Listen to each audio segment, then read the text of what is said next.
আসসালামু আলাইকুম, আমি আছি মিন্টু আপনাদের সাথে। আর আজকের বিষয়টা হলো আমাদের বিশ্বনবী হজরত মুহাম্মদ সাল্লাল্লাহু আলাইহি ওয়াসাল্লামকে নিয়ে কটূক্তি করেছে ভারতের দুই বিজেপি সদস্য। আবারও দ্বিতীয়বারের মতো ভারত আমাদের বিশ্বনবীকে নিয়ে কটূক্তি করলো। মুসলিম বিশ্ব হলো মৌমাছির চাক, ঢিল না ছুড়লে আঘাত করে না।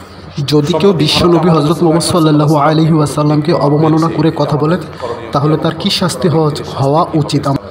আজ থেকে 1450 বছর আগে হজরত মুহাম্মদ সাল্লাল্লাহু আলাইহি ওয়াসাল্লামকে আমাদের আল্লাহ পৃথিবীতে পাঠিয়েছেন, যিনি না আসলে আমরা আজকে ইসলাম ধর্মই পেতাম না। যার দরুন আল্লাহ সুবহানাহু ওয়া তাআলা আসমান এবং জমিন সৃষ্টি করেছেন, গ্রহ নক্ষত্র চন্দ্র সূর্য সৃষ্টি করেছেন।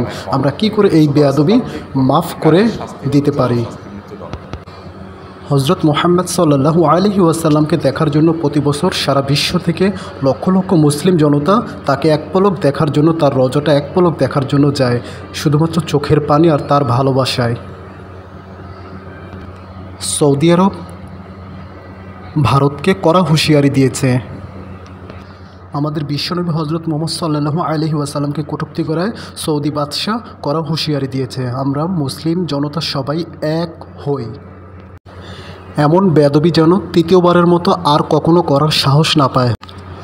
আজ থেকে আরও 1450 বছর আগে আল্লাহ সুবহানাহু ওয়া তাআলা হজরত মুহাম্মদ সাল্লাল্লাহু আলাইহি ওয়াসাল্লামকে দিয়ে আমাদেরকে শিক্ষা দিয়েছেন, তোমরা অন্য কোনো ধর্মকে ছোট করো না, তাদের মাবুদকে তোমরা গালি দিও না।